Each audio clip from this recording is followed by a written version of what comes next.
Shalom, bonjour à tous, ou bonsoir pour certains. Comme ça fait si longtemps, je reviens pour vous pour un message un peu plus particulier. Aujourd'hui, nous allons parler des sentinelles, les sentinelles de El Shaddai. Qui sont les sentinelles de El Shaddai? Je crois que Dieu va nous bénir à travers ce message. On va commencer par une petite adoration. J'aime bien. Ephata qui veut dire ouvre. Ou ouvrir, le verbe ouvrir, c'est à Dieu qu'on adresse cette parole. Jésus, il adresse cette parole à Dieu, il a dit Ephata, ouvre-toi. C'est la signification. Et j'aime bien cette chanson, chantée par l'adorateur ou le prophète Eli Kairos. Que Dieu le bénisse. J'aime bien.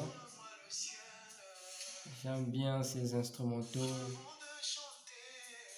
Il compose très bien ces instrumentaux. Que Dieu l'accorde encore plus d'action, plus d'inspiration. Ouvre-moi le ciel. Je crie Ephata, Père. Ouvre-moi le ciel. Avant de chanter, Père. Ouvre-moi le ciel. Je crie Ephata.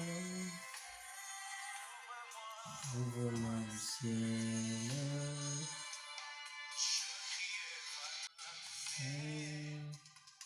Ouvre-moi le ciel.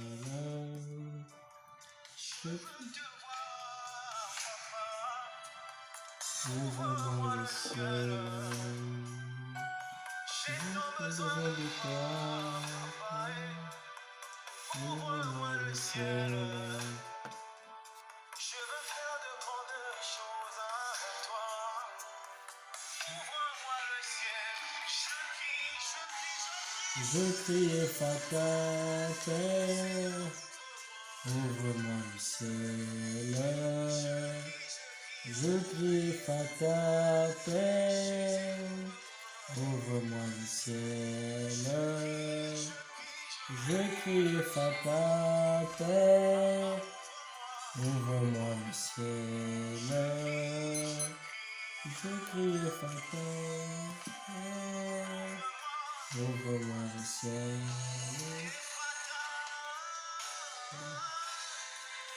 Ephata, ouvre-moi le ciel, oh mon Dieu. Ephata, j'ai besoin de toi.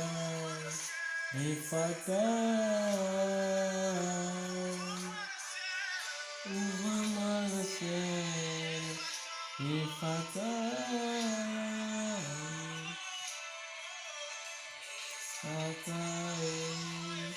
Ephata, ouvre-moi le ciel. Ephata,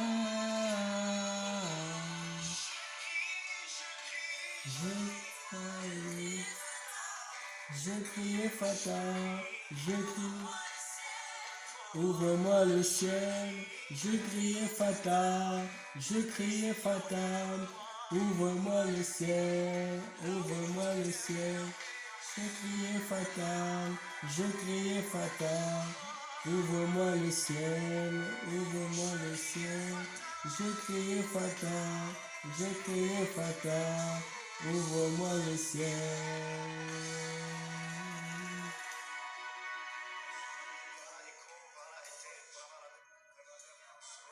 Alléluia, alléluia, alléluia.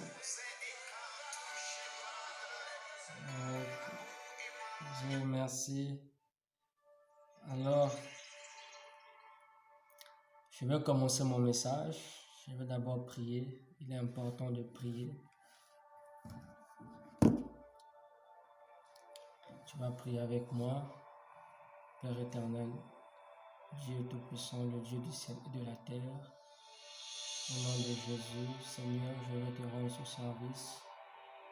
Seigneur, de la même façon que j'ai disposé du temps, Seigneur, pour pouvoir apporter un message à mes frères et à mes sœurs, je prie, Seigneur, que tu puisses bénir ceux qui vont écouter ce message et croire à ce message.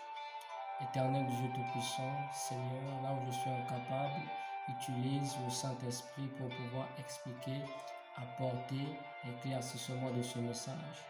Je te prie de oindre ma bouche et les paroles qui sortiront de ma bouche, afin que ces paroles soient une sémence dans l'esprit de ceux qui vont prendre ce message. Laisse que par, Seigneur, cette parole, laisse que par ce message, les vies soient transformées, les cœurs soient transformés. Seigneur, je prie que tu ajoutes ce qui manque. Inspire-moi davantage pendant la transmission de ce message. Je te rends la gloire pour ce que tu vas faire pendant ce moment, pendant cette vidéo. Je crois, Papa, que tu vas inspirer davantage. Je te rends la gloire parce que tu es le Dieu qui est digne des louanges. Avant toi, après toi, il n'y a personne. C'est toi l'alpha et l'oméga, le commencement et la fin. C'est au nom puissant de Jésus-Christ, j'en sais prier. Amen. Dieu, je te rends grâce pour le Saint-Esprit. Je crois que le Saint-Esprit de Dieu va m'utiliser pour la gloire de Jésus. Alors, nous allons commencer. Le thème, c'est les sentinelles de El Shaddai. Alors, qui sont les sentinelles de El Shaddai et où sont-ils? Alors, nous allons commencer par la définition des sentinelles de façon intellectuelle et de façon spirituelle ou biblique. Mais avant de commencer à définir, nous allons lire quelques versets bibliques. Tu as ta Bible, tu vas ouvrir. Et si tu n'as pas la Bible, prends le soin d'écrire quelque part et tu pourras aller relire ces versets. Nous allons lire rapidement Ézéchiel. On va prendre Ésaïe. Ésaïe chapitre 21.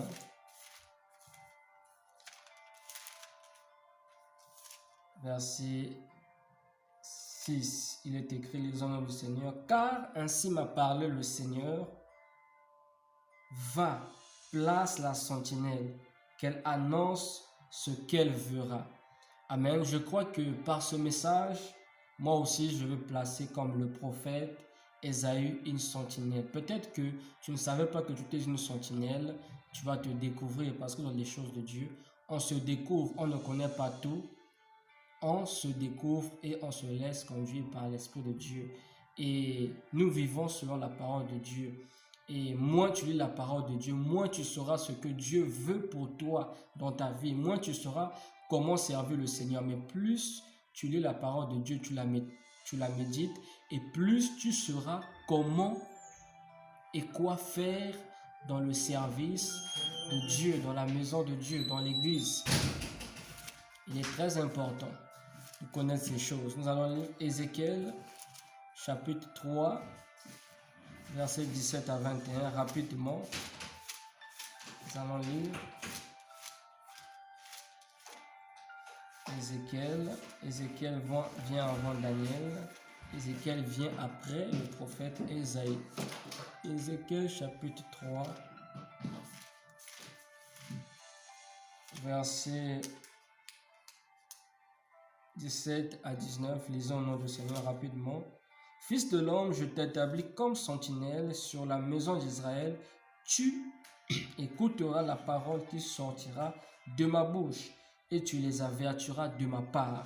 Et si Dieu parle à un prophète, il va entendre par ses oreilles physiques ou spirituelles la parole de l'Éternel. On va me dire pourquoi je parle des oreilles physiques. Tu peux entendre une voix audible. Tu marches, tu entends une voix. Ce n'est pas à l'intérieur, mais c'est une voix que tu entends de l'extérieur, mais tu ne vois personne.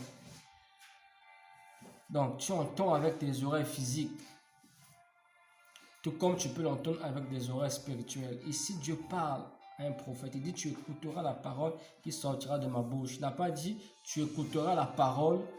Il n'a pas dit, tu vas lire la parole de Moïse parce que Moïse vient avant Ézéchiel. Il a dit, tu écouteras un prophète, il écoute la parole de Dieu. Il transmet la parole de Dieu. Il est comme le porte-parole de Dieu, un porte-parole de Dieu. Il parle à la place de Dieu. Donc, il ne va pas lire quelque part et il vient dire c'est Dieu qui a dit. Non, il entend directement. La parole lui est révélée, la parole lui est inspirée. Donc, Ézéchiel, c'est un prophète. Il avait son message en fonction de son temps. Je continue, verset 18. Quand je dirai au méchant, tu mourras, si tu l'avertis pas, si tu ne parles pas pour détourner le méchant de sa mauvaise voie et pour lui sauver la vie, ce méchant mourra dans son iniquité et je te redemanderai son sang. Verset 19. Mais si tu avertis le méchant, on va lire jusqu'au verset 21. Mais si tu avertis le méchant et de sa mauvaise voie, il mourra dans son iniquité et toi tu sauveras ton âme. Verset 20. Si un juste se détourne de sa justice et fait ce qui est mal, je mettrai un piège devant lui et il mourra parce que tu ne l'as pas averti. Il mourra dans son péché. On ne parlera plus de la justice qu'il a pratiquée et je redemanderai son sang. Verset 21. Mais si tu avertis le juste de ne pas pécher et qu'il ne pêche pas, il vivra parce qu'il s'est laissé avertir et toi tu sauveras ton âme. Ce qui me plaît ici, à la fin, on dit parce qu'il s'est laissé avertir. Généralement, nous sommes têtus, on bloque notre cœur. Et l'apôtre Paul a dit ceci, que si tu entends la voix de Dieu, n'endurcis pas ton cœur. Ça nous arrive souvent à endurcir notre cœur. Et on tombe dans l'incrédulité. L'incrédulité, c'est un péché, c'est le manque de foi. Parce que tu ne peux pas être avec Dieu ou évoluer avec Dieu tant que tu n'as pas la foi. Quand tu décides de ne plus croire à Dieu, c'est un péché. Tu dois croire à Dieu, tu dois croire que Dieu peut changer ta vie. Et si Dieu donne un message à un prophète qu'il a établi comme sentinelle, nous le voyons ici en lisant. Et ici on dit au verset 21, je prends la dernière phrase, parce qu'il s'est laissé avertir et toi tu sauveras ton âme. En fait, quand on nous avertit, on doit se laisser avertir. Parce que la chose vient de Dieu. Et si on s'endurcit, on ne croit pas à cela, cela déplaît à l'Éternel. Cela va déplaire à l'Éternel, dirais-je mieux. On doit se laisser avertir, parce que Dieu, dans sa parole, il nous donne des avertissements. Et c'est bien pour nous. On va lire, on va prendre un dernier verset. Bon, on va s'arrêter là pour gagner du temps. Vous allez lire chez vous à la maison Habakkuk chapitre 2 verset 1, Osée chapitre 12 verset 14, 2 Timothée chapitre 2 verset 3 à 4. J'aimerais un peu lire 2 Timothée, s'il vous plaît. Je vais lire 2 Timothée, ça me donne envie de lire cela pour gagner le temps. 2 Timothée chapitre 3, j'aimerais même lire tous les versets, mais je vais quand même lire 2 Timothée. 2 Timothée chapitre 2 verset 3, Paul dit ceci, souffre avec moi comme un bon soldat de Jésus-Christ. Il parla à Timothée, un de ses fils, dans la foi. Il dit, souffre avec moi comme un bon soldat de Jésus-Christ. Vous voyez que Jésus-Christ, il a des soldats. Ce sont des soldats spirituels. Ce ne sont pas des soldats physiques. Ce n'est pas parce que quelqu'un a porté l'uniforme ou bien un habit comme le mien, voilà cet accoutrement-là, cet habit-là, que vous allez croire que non, forcément je suis un soldat de Christ. Un soldat de Christ, ce n'est pas dans l'habillement physique, mais c'est dans l'habillement spirituel. Et c'est également en cela que nous pouvons comprendre la sentinelle. Alors, nous allons définir c'est quoi une sentinelle. C'est ça l'objet du message. On ne va pas parler des sentinelles sans savoir c'est quoi une sentinelle. Peut-être que tu aimerais être une sentinelle. Tu as besoin de comprendre ce message. Alors, c'est quoi une sentinelle? Je vous propose 7 définitions. Vous pouvez prendre 3, vous pouvez prendre tous les 7. Quelqu'un d'autre dira qu'il n'y a que 2 définitions, 3. Il n'y a pas de problème, il n'y a pas une guerre à ça. Il suffit qu'avec ces définitions, on comprenne. Amen. On va prendre 7 définitions. C'est quoi une sentinelle? C'est comme un enseignement également. Une sentinelle, c'est celui ou celle qui se tient devant une porte ou dans une tour haute pour observer. Une sentinelle, c'est celui qui observe de façon simple. Deuxième définition, la sentinelle, c'est un homme établi par Dieu. Un homme établi par Dieu. On a lu par exemple Ézéchiel chapitre 3 verset 17. La Bible nous dit, je t'établis sentinelle. Je t'établis sentinelle. On va lire ça. Non, moi je veux être sentinelle. Moi, à partir d'aujourd'hui, je veux être sentinelle. Est-ce que Dieu t'a appelé à exercer comme une sentinelle? C'est aussi important parce qu'on ne va pas faire, c'est pas parce qu'on nous demande de servir Dieu ou ça nous plaît de servir Dieu qu'on va se permettre de faire toutes choses. Parce que le royaume de Dieu est un royaume tellement organisé, la mieux structurée dans le monde. La mieux structurée, je dirais mieux de l'univers. Alors, nous avons Ézéchiel chapitre 3, verset 17. J'aimerais relire pour toi, qui n'a pas peut-être prêté attention. Il est écrit, « Fils de l'homme, je t'établis comme sentinelle sur la maison d'Israël. Tu écouteras la parole qui sortira de ma bouche et tu les avertiras de ma part. » Ici, les sentinelles, ce sont ceux qui écoutent la parole de l'Éternel. Aujourd'hui, on a toujours ces sentinelles. Ne pensez pas que si j'ai ma Bible, si je lis cela, c'est qu'il n'y a plus de sentinelles. C'est que Dieu ne parle plus. C'est qu'on a arrêté Dieu. On a défendu Dieu de parler parce qu'il a déjà parlé. Dieu n'a jamais dit dans la Bible, comme j'ai parlé au prophète, je ne parlerai plus. Est-ce que quelqu'un est avec moi? Si tu n'es pas convaincu, on peut revenir un autre jour. Ou si tu verras mes premiers messages. Dans mes premiers messages, je parle suffisamment de la parole de Dieu, de l'importance, je parle de la définition de la parole de Dieu, je parle des formes de la parole de Dieu, je parle des trésors de la parole de Dieu. Quand tu vas aller lire, tu vas aller voir ce message, dans cette chaîne, tu vas mieux comprendre ce que je suis en train de dire. Que Dieu ne s'est pas arrêté de parler et ce n'est pas toi et moi qui allons arrêter Dieu de parler. Il a parlé dans la Bible, Dieu continue à parler jusqu'à aujourd'hui. Alors, on va définir encore, on va prendre la deuxième définition. J'ai dit que c'était un homme établi par Dieu. Troisième définition, une sentinelle, c'est un prophète. Osée chapitre 12, verset 14. On va lire rapidement. Osée chapitre 12, verset 14, il est écrit, « Par un prophète, l'Éternel fit monter Israël hors d'Égypte, et par un prophète, Israël fut gardé. » C'est quoi une sentinelle ou c'est qui une sentinelle? La sentinelle, ce n'est pas seulement celui qui observe, mais c'est celui qui garde. Nous lisons dans Osée 12, verset 14, on nous parle de Moïse qui était une sentinelle. Il gardait le peuple d'Israël. On dit par un homme. L'Éternel fit monter Israël hors d'Égypte et par un homme, par un prophète, Israël fut gardé. On va prendre la quatrième définition. C'est quoi une sentinelle?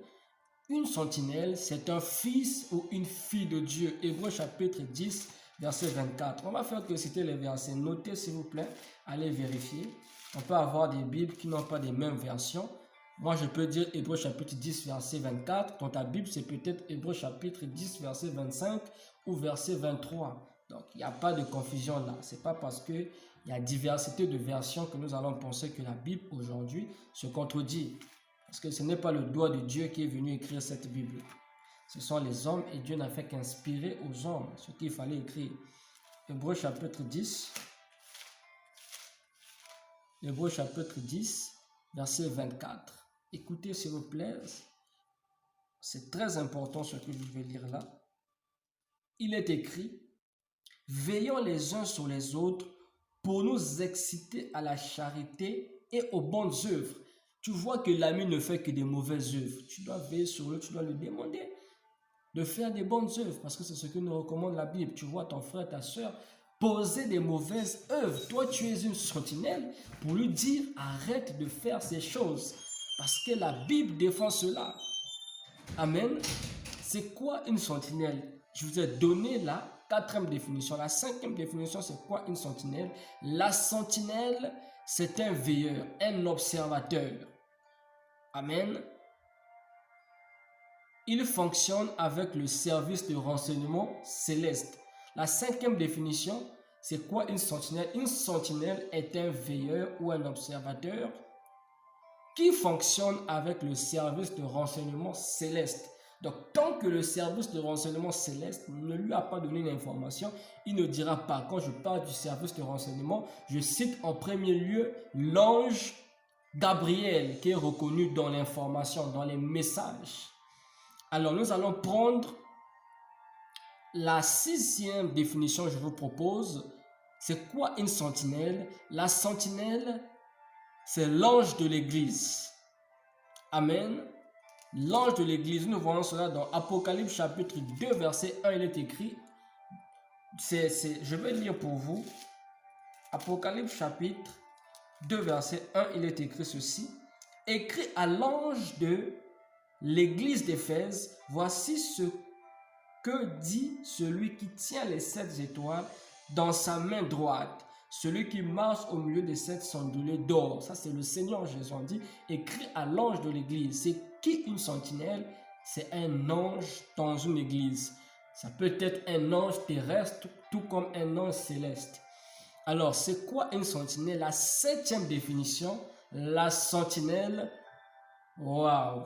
Quand on parle de la sentinelle, dans le Nouveau Testament ou dans notre époque, quand on parle de la sentinelle de l'Éternel, la sentinelle de l'Église, c'est le Saint-Esprit. C'est le Saint-Esprit de Dieu. J'aime parler du Saint-Esprit. Vraiment, j'adore le Saint-Esprit. Il est mon Dieu. Si je n'adore pas le Saint-Esprit, finalement, j'adore qui? Le Saint-Esprit, c'est l'Esprit de Dieu. C'est l'Esprit de Dieu que j'adore. Amen.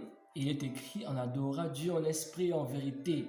Et Dieu, dans l'adoration, il reçoit cela dans son esprit. Alors, nous allons aller vite. C'était la première partie du message. La deuxième partie, le grand 2. Le grand 1, c'était c'est quoi une sentinelle? Qui sont les sentinelles? Le grand 2, où sont les sentinelles? Il y a 3 lieux où sont les sentinelles. Les sentinelles sont dans les cieux. Permettez-moi de lire avec vous Daniel chapitre 4, verset 13. Plus Daniel chapitre 4, verset 17.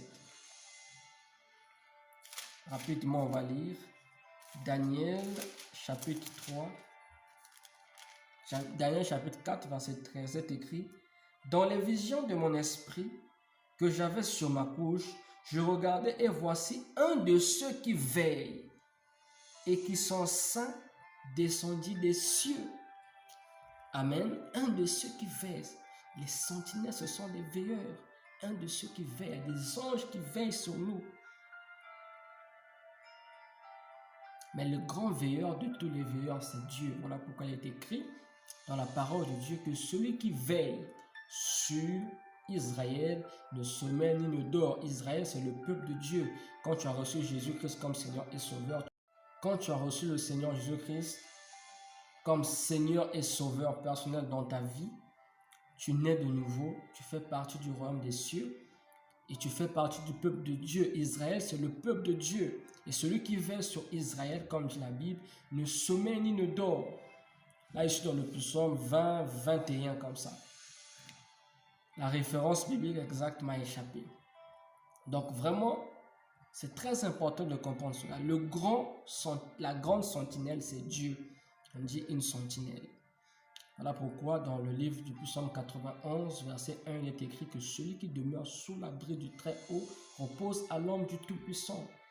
Le Tout-Puissant, c'est la sentinelle. Le Saint-Esprit, c'est le Tout-Puissant. Voilà pourquoi j'ai dit la 7e définition de la sentinelle, c'est le Saint-Esprit de Dieu. C'est le Saint-Esprit, le satellite parfait. Alors, si tu as besoin des informations, consulte le satellite parfait qui est le Saint-Esprit. Alors, le grand 2, où sont les sentinelles dans les cieux? J'ai lu Daniel chapitre 4, verset 13. Où sont les sentinelles sur la terre? Sur la terre, nous voyons les sentinelles. J'aimerais dire quelque chose. Voilà, quelque chose que j'avais marqué dans mes notes. J'ai dit les lieux où on trouve les sentinelles dans les cieux. On trouve les sentinelles sur la terre. On trouve les sentinelles dans l'eau. Mais si tu es noyé, tu peux être sauvé de façon miraculeuse, spirituelle. Si tu es dans les airs, l'avion peut chuter, un ange de Dieu peut te secourir ou secourir votre avion. Quand je dis dans les cieux, il y a les cieux visibles avec les yeux, il y a les cieux des cieux. Comme la Bible nous dit que Dieu est plus grand que les cieux des cieux. Où se trouvent les sentinelles sur la terre? J'aimerais vous dire que, de même que la lune est le satellite de la terre, l'église de Dieu sur la terre est également le satellite, est également plutôt l'église est la sentinelle de la terre. L'église est la sentinelle de la terre. Il est écrit que l'église est le corps de Christ. Nous, l'église, nous sommes la sentinelle de la terre. Dans l'église et hors de l'église, on trouve également les sentinelles. Apocalypse 2:1, Hébreux chapitre 13, verset 17. J'aimerais lire pour vous Hébreux chapitre 13, verset 17. Mais en parlant de la sentinelle, quand je parle de la sentinelle de la terre, c'est avec précision. L'église est la sentinelle de la terre. L'église est le corps de Christ. La Bible nous dit que Jésus-Christ, il est le second Adam. Il est le second ou le dernier Adam, si je ne me trompe pas. C'est ce que nous dit le verset. Alors, on va lire Genèse chapitre 2, verset 15 pour mieux comprendre ce que je suis en train de dire. Pourquoi je le dis? Genèse chapitre 2, verset 15. Il est écrit: l'Éternel Dieu prit l'homme et le plaça dans le jardin d'Éden pour le cultiver, pour le garder. Pour le cultiver et pour le garder. La sentinelle, ce n'est pas seulement celui qui veille, mais celui qui garde quelque chose ou des gens ou une personne. Donc, nous voyons que l'église ici représente le corps de Christ. Le corps de Christ, c'est une seule personne. Amen. Donc, l'église est la sentinelle de la terre. Voilà pourquoi il est écrit que vous êtes le sel de la terre. Nous sommes le sel de la terre, bien-aimés. Donc, on trouve la sentinelle ou les sentinelles dans l'église et hors de l'église. On va lire Hébreux chapitre 13, verset 17. Hébreux chapitre 13, verset 17. Hébreux chapitre 13. Verset 17, il est écrit: obéissez à vos conducteurs et ayez pour eux de la déférence, car ils veillent sur vos âmes comme devant en rendre compte. Qu'il en soit ainsi afin qu'ils le fassent avec joie et non en gémissant, ce qui ne vous serait d'aucun avantage. On nous dit que nous avons des conducteurs. On nous demande d'obéir à ces conducteurs. Amen. Parce que ces conducteurs veillent sur nos âmes. Donc, les sentinelles, ce sont également les conducteurs qui veillent sur les âmes. Des bergers, des pasteurs, des hommes de Dieu. Alors, allons dans les buts de la sentinelle. Je vais vous donner 4 buts. Le premier but, la sentinelle observe et écoute. Il observe et il écoute. Et je vous ai dit que nous aussi, nous sommes les sentinelles, mais dans une certaine mesure. En principe, la sentinelle ou être une sentinelle est un appel divin. Est un appel divin, mais nous pouvons aussi exercer comme étant une sentinelle. Et l'apôtre Paul nous dit dans le livre de Hébreux chapitre 10 verset 24 de veiller les uns sur les autres. Ça veut dire que tu es ma sentinelle, je suis également ta sentinelle. Amen. 4 buts. La sentinelle observe et il écoute. À partir d'aujourd'hui, apprends à observer, apprends à écouter. Si tu veux que ta vie de prière s'améliore, tu dois observer ceux qui savent prier. Tu dois observer comment ton pasteur prie. 2 Samuel 18, verset 27. Vous allez retrouver ce que je dis. Ézéchiel 3, verset 17. Relisez ces versets, s'il vous plaît, à la maison. Alors, le but de la sentinelle, deuxième but, c'est d'avertir, sonner la trompette. Vous allez lire dans 2 Samuel 18, verset 25 ou Ésaïe 21, verset 6. La sentinelle doit avertir le peuple de Dieu, doit avertir. Quand tu vois quelque chose d'anormal, Dieu t'a parlé, tu as vu la fin du monde, tu dois parler de ça. Tu as rêvé que tu étais peut-être allé en enfer, tu dois aller voir ton pasteur, tu dois aller lui dire que tu as rêvé que tu étais allé en enfer ou tu as vu des gens en enfer. C'est un message pour l'église, tu ne dois pas avoir peur. Et j'ai toujours dit auprès de ceux qui sont près de moi, il y a une chose que j'ai compris dans les révélations. Retenez ceci, même quand un grand esprit ou les grands esprits n'ont pas parlé de la fin du monde ou de l'enlèvement, si toi tu as reçu la révélation, tu as rêvé la fin du monde, alors lève-toi mon frère, lève-toi ma soeur, va, tu parles de ça. Tu as vu ça, va parler de ça. Ça sera un avertissement pour le peuple de Dieu, afin que nous sachions ou que nous nous rappelons que la fin des temps est proche et que notre Seigneur est proche. N'est-il pas écrit que nul ne connaît ou ne maîtrise ni l'heure, ni le jour, ni la seconde, ni le moment, ni la période, ni la saison que le Christ, le Fils de Dieu, reviendra. Quand tu vois ces choses, ce sont des signaux. N'aie pas peur, même quand ton pasteur, même quand les grands hommes de Dieu n'ont pas parlé du retour de Jésus. Si toi, tu as rêvé l'enlèvement, parle de ça. Ce n'est pas seulement pour toi. À cause de ton message, quelqu'un peut se repentir de son péché. Troisième point, veiller sur les autres et sur lui-même. Ça, c'est le but de la sentinelle. Tu dois veiller sur les autres. Mais pendant que tu veilles sur les autres, ne t'oublie pas. Tu dois aussi veiller sur toi-même. Matthieu chapitre 24, verset 42. On va lire rapidement. J'aimerais lire ça. D'autres versets, vous notez, mais ça, j'aimerais lire. Matthieu chapitre 24, verset 4, verset 42. Matthieu chapitre 24, verset 42, il est écrit. Excusez-moi plutôt, Matthieu.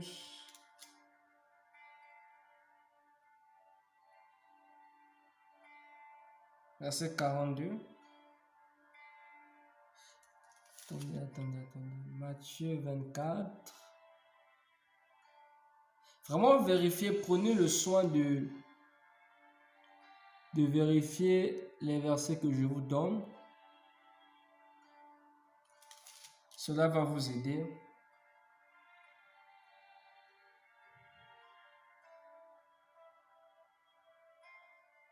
C'est pas le verset que je cherche.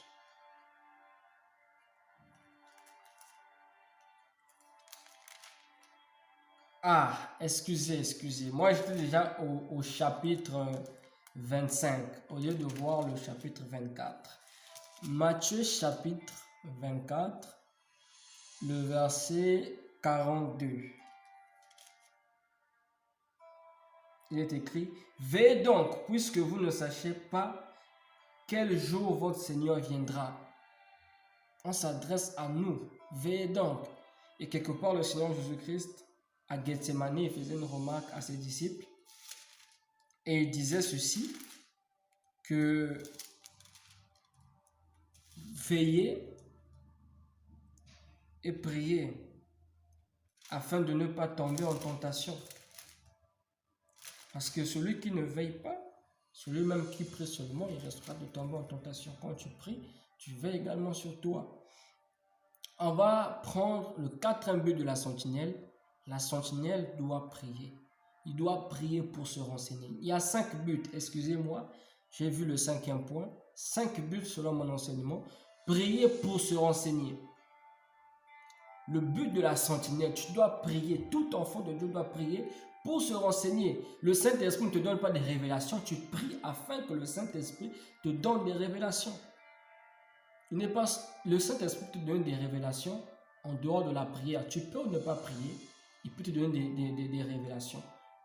Mais il y a des situations qui impliquent la prière pour recevoir des révélations.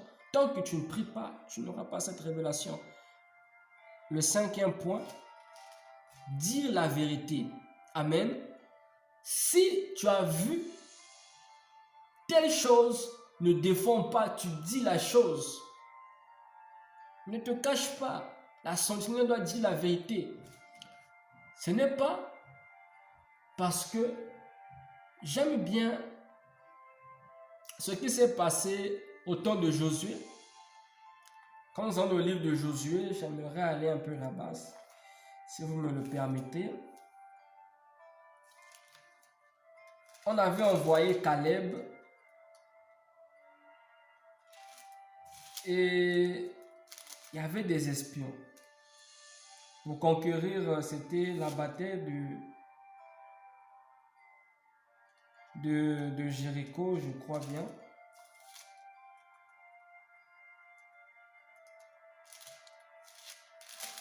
Excusez-moi, je suis en train de chercher cela.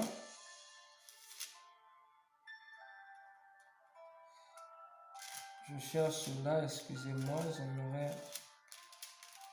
j'aimerais dire quelque chose de très très important.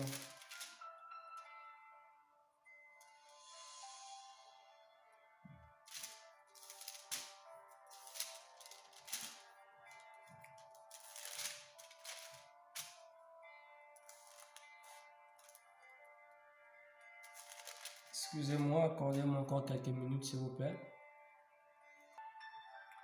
Bon, ce que je cherche, nombre 13, je crois, c'est dans nombre 13. Je viens de vérifier ce verset. Nombre 13, nombre 13, nombre 13, 33. Nombre 13, 33, excusez-moi. Nombre 13, 33. Je veux lire Nombre chapitre 13 à partir du verset 28 jusqu'à 33. Excusez-moi, je vais lire rapidement. En fait, on avait envoyé des espions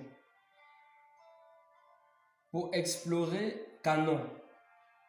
Dans Nombre chapitre 13, verset 1, excusez-moi, l'Éternel parla à Moïse et dit: envoie des hommes pour explorer le pays de Canaan, que je donne aux enfants d'Israël. Tu enverras un homme de chacune des tribus de leur père. Tous seront des principaux d'entre eux. Je m'arrête là, je vais lire maintenant, je vais sauter, je vais lire à partir du verset 28 jusqu'au verset 33. Vraiment, suivez cette lecture, c'est intéressant. C'est vraiment intéressant. Ça concerne le 5e but. J'ai dit dire la vérité.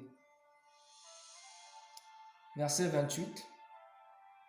Il est écrit: mais le peuple qui habite ce pays, ça c'est le compte rendu. À partir du verset 27, je recule un peu s'il vous plaît, excusez-moi. Voici ce qu'il racontait à Moïse. Nous sommes allés dans le pays où tu nous as envoyés. À la vérité, on dit bien à la vérité, c'est un pays où coule le lait et le miel. Et en voici les fruits. Verset 28. Mais le peuple qui habite ce pays est puissant, les villes sont fortifiées, très grandes. Nous y avons vu les enfants d'Anak, c'était des géants. Verset 29. Les Amélécites habitent la contrée du Midi, les Étiens, les Jébusiens et les Amoréens habitent la montagne, et les Cananéens habitent près de la mer et le long du Jourdain. Verset 30. Caleb fit taire le peuple qui murmurait contre Moïse et dit: montons, emparons-nous du pays, nous y serons vainqueurs. C'est quelqu'un, un homme, une sentinelle qui parlait avec courage. Caleb était le type d'une sentinelle. Verset 31 est écrit: mais les hommes qui y étaient allés avec lui dirent: nous ne pouvons pas monter contre ce peuple, car il est plus fort que nous.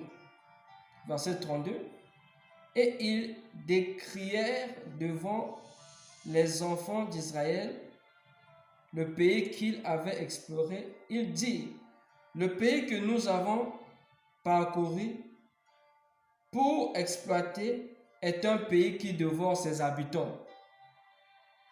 Tout ce que nous y avons vu sont des hommes d'une haute taille. Verset 33.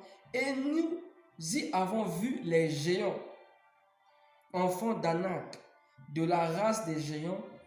Nous étions à nos yeux et aux leurs comme des sauterelles. Chacun est venu donner son compte rendu, mais chacun n'a pas donné son compte rendu de la même façon. Le but, ce n'est pas de donner la peur, mais le but, c'est de donner le compte rendu selon l'observation concrète. Et vous voyez ici, Caleb a donné un compte rendu selon sa conviction, sa foi et son courage. Il n'est pas entré dans les détails, mais les autres qui avaient un peu peur, ils ont dit non, on doit dire la vérité, on doit ajouter que c'est un peuple qui dévore ses habitants. Et souvent quand on prêche ce message, on parle plus du courage de Caleb, mais on oublie le renseignement parce qu'il faut se renseigner avant d'aller en guerre. Si tu ne te renseignes pas de ton ennemi, tu risqueras de perdre. Même David, avant d'aller combattre Goliath, n'a pas pris beaucoup de renseignements. C'est vrai qu'il avait la foi, mais au moins on lui avait parlé de Goliath. Il avait au moins quelques informations de Goliath. Amen. Donc, le cinquième but, il faut dire la vérité. Vous allez retenir ceci. Toutes les sentinelles n'ont pas le même poste dans le royaume de Dieu. On doit retenir également que la sentinelle ne doit pas s'éloigner de son poste. Car si la sentinelle s'éloigne de son poste, le serpent entrera dans le camp, dans votre maison, dans votre église, comme autrefois au jardin d'Éden. Ça, il faut retenir cela. La sentinelle ne doit pas s'éloigner de son poste. Il y a des situations où tu dois prier. C'est parmi les buts de la sentinelle. Quand tu cesses de prier, alors tu t'éloignes de ton poste. Tu n'auras plus de révélations. Parce que la prière en temps normal apporte des révélations. La sentinelle doit être seule. On voit Habakkuk qui dit: je me tenais à mon poste. Il était lui-même. Il n'a pas dit: je me tenais avec des gens. Je me tenais à mon poste. Il était là fixe. On lit cela dans Habakkuk 2, verset 1. Alors, le service de la sentinelle fonctionne avec des rotations. Si vous allez chez les militaires, vous verrez qu'il y a des rotations. Pourquoi? Parce que la sentinelle peut se fatiguer. Et spirituellement parlant, tu dois savoir que Dieu ne va pas toujours passer par ton pasteur pour t'orienter, pour t'informer. Il y a plusieurs sentinelles et j'ai parlé des lieux où on peut trouver des sentinelles. On peut trouver des sentinelles dans notre église locale ou hors de notre église locale. Parce que Dieu ne passera pas toujours par ton pasteur. Dieu peut venir directement à toi pour te parler par le Saint-Esprit. Voilà pourquoi je dis que le service de sentinelle fonctionne avec des rotations. Aujourd'hui, Dieu a parlé avec ton pasteur, demain il parlera avec quelqu'un d'autre ou d'une autre façon. Et il est écrit dans le livre de Job 33, verset 14, que Dieu l'Éternel s'exprime d'une façon, tantôt d'une autre.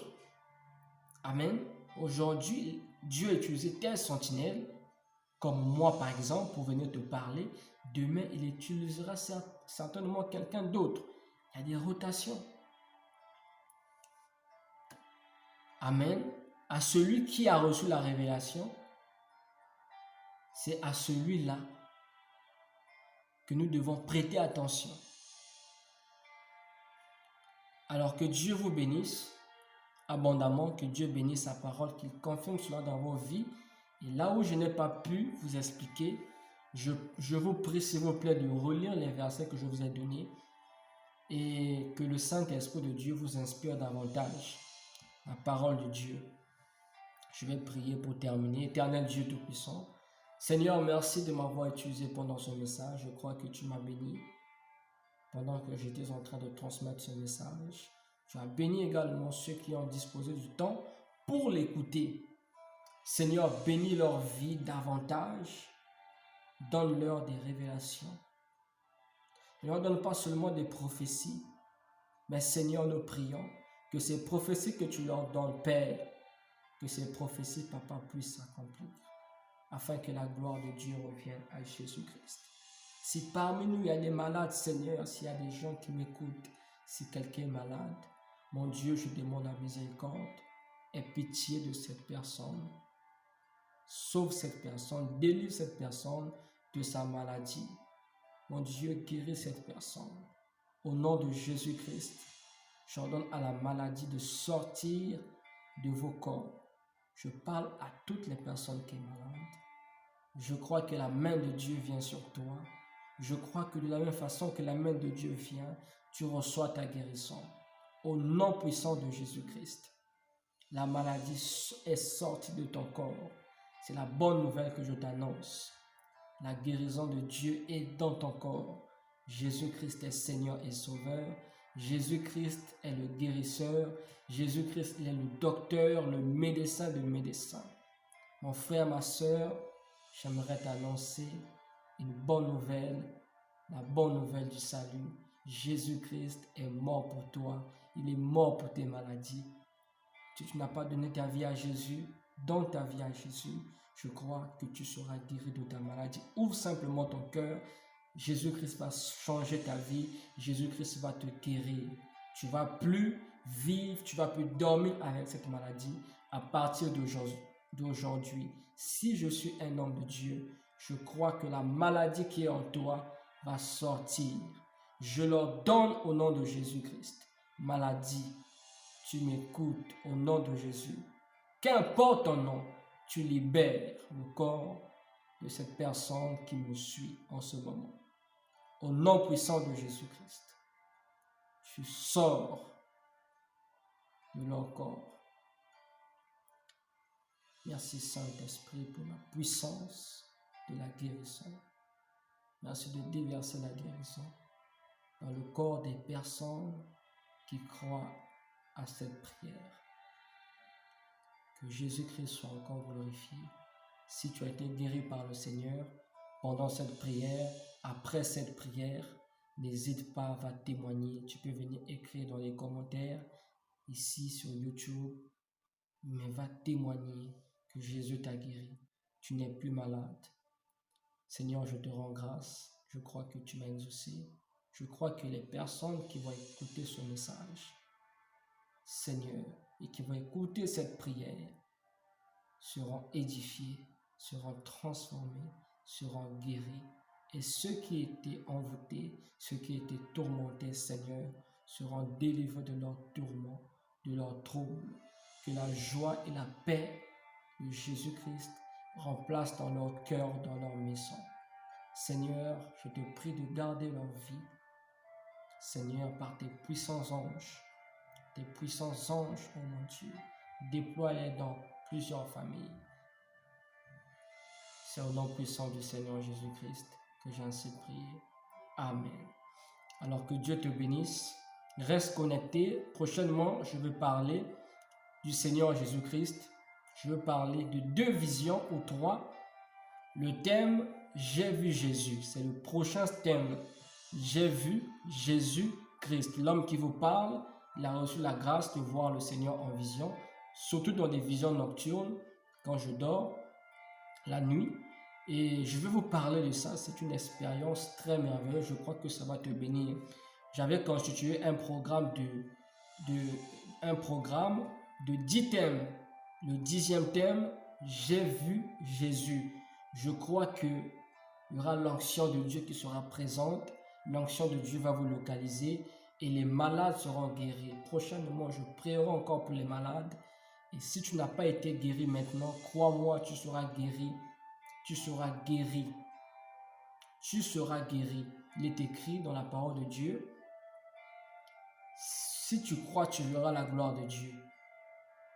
Amen. Ne t'attends pas toujours à la volonté de Dieu, parce que la volonté de Dieu, c'est de te guérir. La volonté de Dieu, c'est de lui demander ce que tu as besoin. Matthieu 7,7, demandez et l'on vous donnera. Peut-être que tu t'es dit, non, j'attends la volonté de Dieu pour me guérir, je veux guérir si Dieu le veut. Il ne faut pas toujours dire si Dieu le veut, parce que Dieu a voulu dans sa parole que nous soyons guéris. Amen. Alors, soyez là vraiment, je veux parler de cette vision-là. J'ai vu Jésus, c'est le thème. Vraiment, partagez si possible. Ce message vous a béni. Partagez le lien. Abonnez-vous si vous n'êtes pas encore abonné. Abonnez-vous. À la prochaine. Merci.